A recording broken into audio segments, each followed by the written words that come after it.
We're a startup venture from Irvine and Associates. And what I mean by that is my partner, Alex Irvine, runs Irvine and Associates. They're land use consultants in downtown. And that's where all this information comes from. So I just wanted to assure everyone that obviously he's working with developers in their entitlement cases with the city. And so this is an ongoing thing for them. And a lot of them are also ex-city planners. So that's where the information comes from. So I want to kind of alleviate a lot of doubt in why we're doing this and where we get the information. So, we're a kind of, we were built for brokers. We started Brick+Work to empower agents, okay? Residential and commercial alike. Obviously, there's other use cases for developers that we're seeing, architects that are signing up, investors, property owners, you name it. There are other users, but generally, or specifically, I should say, we really wanted to provide as much value to agents and brokers, okay? So our reports are meant to provide value in a lot of ways, more so than what's listed here, but essentially helping your clients that are either developers, investors, or property owners understand the development potential of your site, okay? We on the zoning, the land use side, will provide all of this. I'm going to go through a report, but it also is a prospecting tool. And what do I mean by that? If you understand the situation we're in with the pandemic, with the disruption that's happening in commercial real estate, there's a lot of redevelopment plays, adaptive reuse. So you can start conversations by pulling reports for properties that aren't even listed now and sharing and marketing them with developers. You start the conversation, they can quickly, with our reports, know what they can and can't do. And whether or not they're interested in that site, that's not the issue here, or what I'm addressing. It's really the conversation started and they could tell you, well, this is not for us, but here's exactly what we're looking for. So there you go. Then you can now hone in on those properties that they would want to build for those reasons.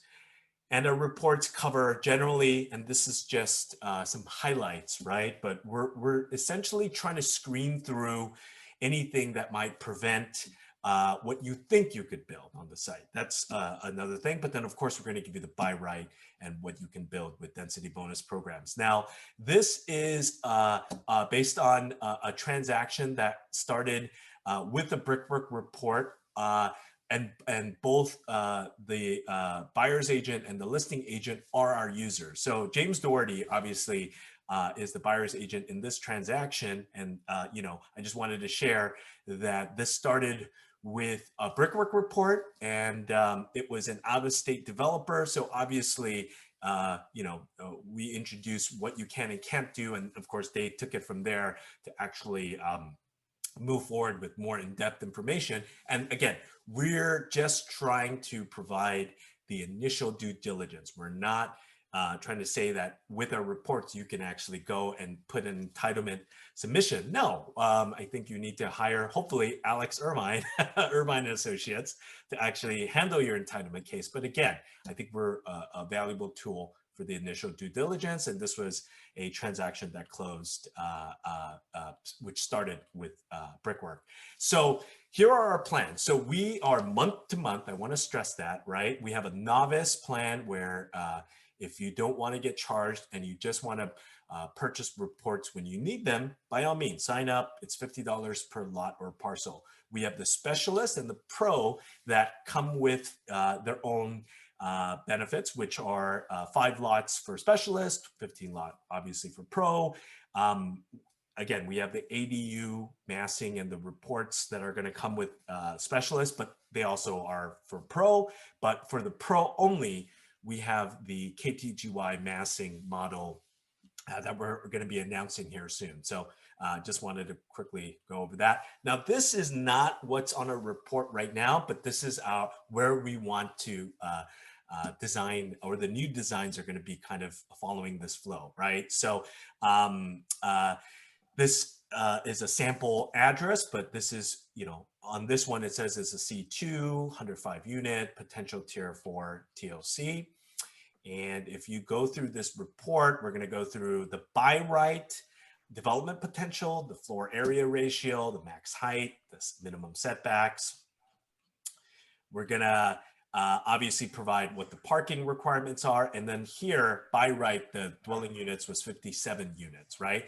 Now, the development potential is that on this report or property, it's TOC tier 4, which is great, right? So you're going to get a bump up in the floor area ratio. Obviously, you're going to get benefit in the max height.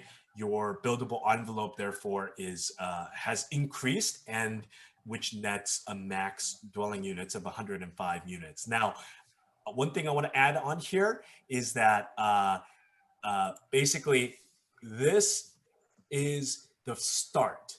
What I mean by that is, even though we're saying you could build up to 105, is that physically feasible?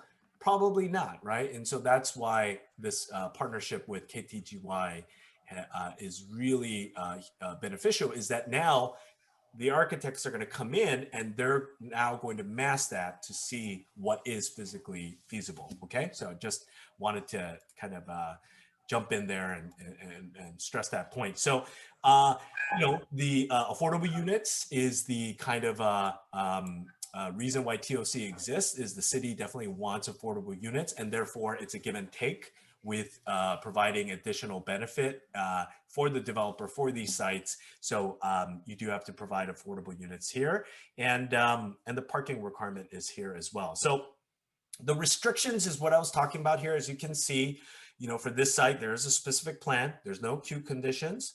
There's a delimitation. And if you go down here, what we're initially doing is screening for what those restrictions are. And whatever they are, we already calculated them in our report for by right and for the TOC. So just letting you know. And with the pro plan, if you want more clarification, if you want a copy of the specific plan that says that you can't build up to what you originally was supposed to build, sure. As a pro user, we're gonna be able to do that, this additional research for you, and you can ask questions on this report and you'll get the answers from us. Okay, so I wanted to point that out as well. And so that's essentially us, right? We provide these reports for the initial due diligence. This I'm going to tease right now, but you're going to really get explanation when we bring on Mark and Jessica. But this is kind of the massing that's available now through them, and this will go into much more detail on what's physically possible. So that was just a quick preview. I don't want to go too much in detail for that. So yeah, so we're essentially I think wanting to provide a brief overview of the reports and the use case, but what we've realized is that the number one question, or the common question that we always get, is what is Brick+Work? What do you guys do, right? So that's always been the case. And I think after answering it so many times, the best and easiest way to know what we are is that we are land use reports that are much lower cost than working with the land use consultant, but obviously they're brief. They're not the full-on analysis you're going to get, but a lot of the times the brokers and developers, for the initial run through, the initial, hey, is this something for us to, research and look into deeper, get solved by us, right? And so that's really what we are in a nutshell. So, okay, with that being said, I wanted to we have 7 viewers. Yay. Okay. Yeah. I just saw the stat. Okay. Well, I wanted to then I guess make a segue now. So we're gonna wait on KTGY. They're gonna join us here shortly. I think another thing that we encounter beyond what Brick+Work is, well, like I had said, the distinction between prospecting and marketing your existing property. So we have power users right now from the top brokerages that already have a lot of listings, okay? And so this is a value add where you could, obviously add this information in your marketing, package or your offering memorandum, and it will bring value. But the prospecting part is something that's not less understood.